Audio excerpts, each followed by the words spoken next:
Ok l'équipe, nouvelle vidéo. Aujourd'hui on va parler des Dresswatch. Petit disclaimer un peu pour les gens qui ont acheté des relax. Ouais, petit disclaimer pour les gens qui ont acheté des relax du coup. Je sais qu'il y a eu pas mal de gens qui ont acheté. Malheureusement, t'es en rupture de stock.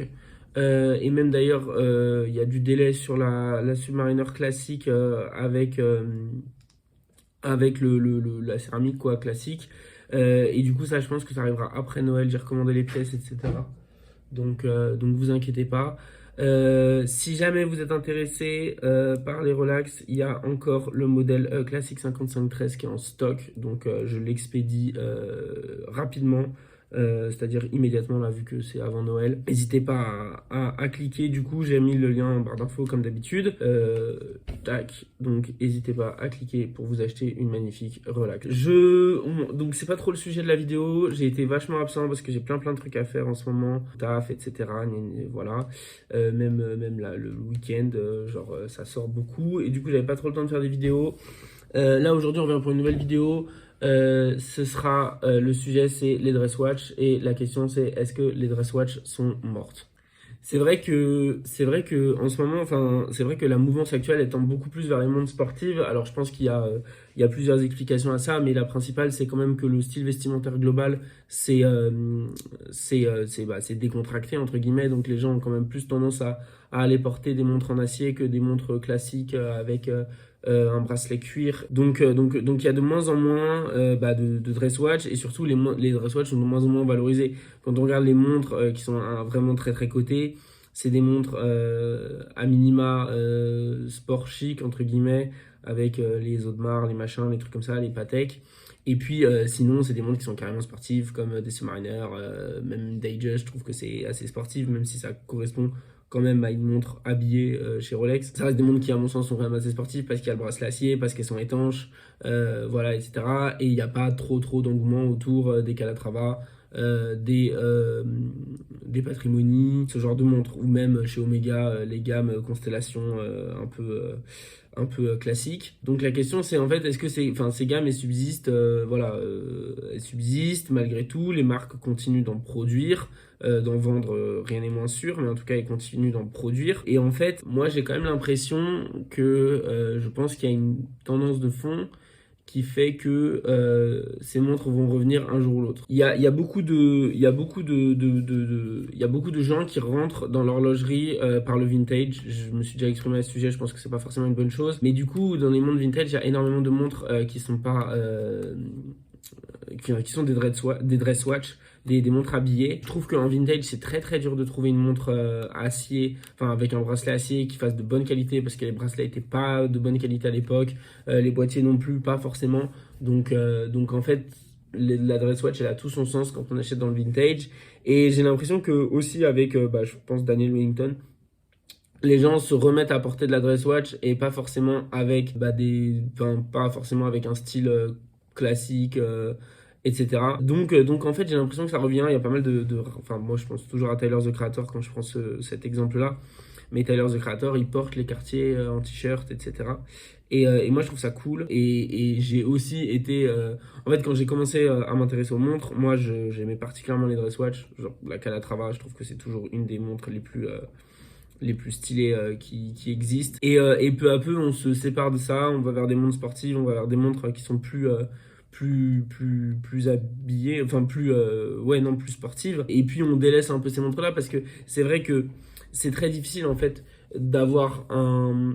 Enfin, c'est des montres qui, sans y apporter comment dire, une connotation péjorative, c'est des montres qui ont beaucoup moins de relief et beaucoup moins de spécificité parce qu'une fois qu'on a mis les deux ou trois aiguilles, moi je suis plus un partisan de la deux aiguilles, mais une fois qu'on a mis les deux aiguilles, une boîte qui est simple, où on n'a pas de lunettes, où on n'a pas trop de profondeur de cadran, etc. Le but c'est quand même de faire quelque chose d'assez plat.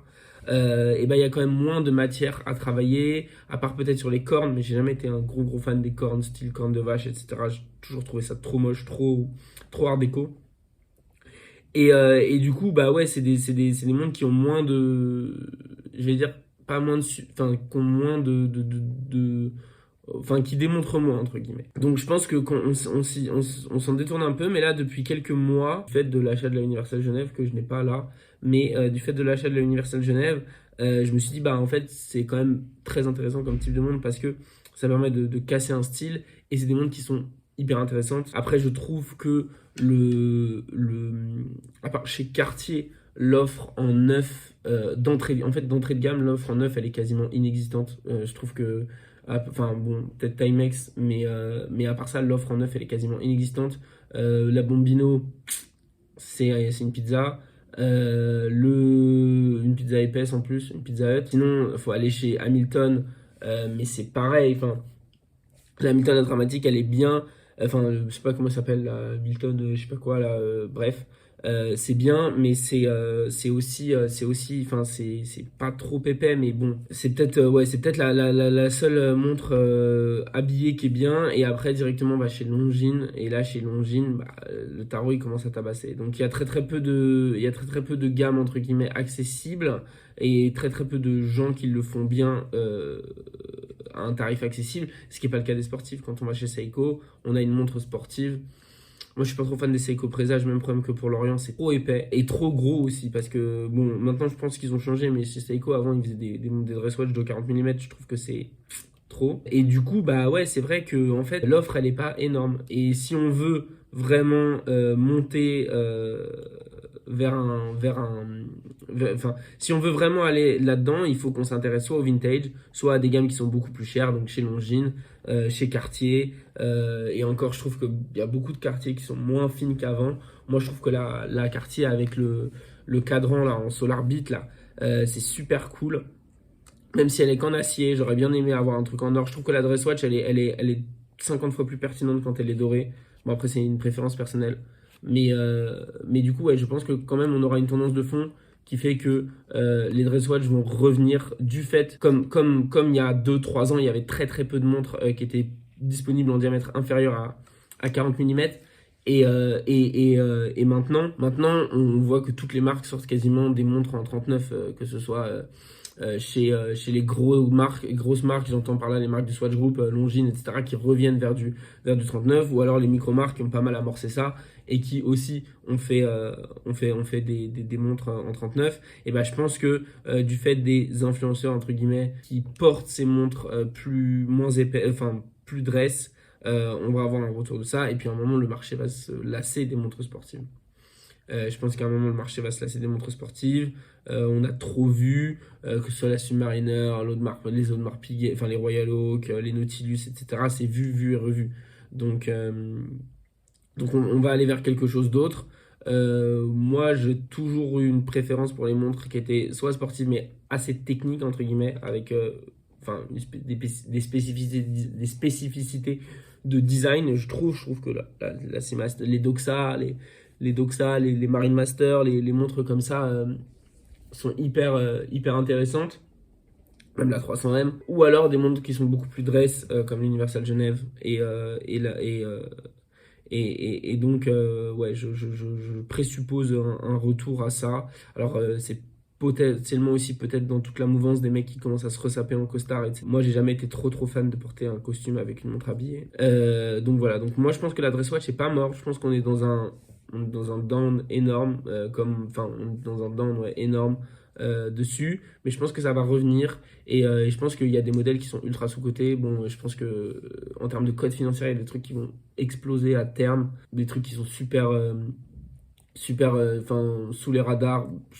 Universal Genève, par exemple, c'est ultra sous les radars. Omega, pas trop, parce qu'il y en a énormément et ça a été bidouillé à mort. Donc, pour moi, ça a perdu de sa valeur. On en a tellement trop vu aussi des Omega vintage. Mais les petites marques, enfin, Zenith, toutes ces marques-là, je pense que les codes vont monter. Et il y a eu énormément d'engouement autour des Omega Vintage. En fait, je pense qu'elles ont été survalorisées trop vite.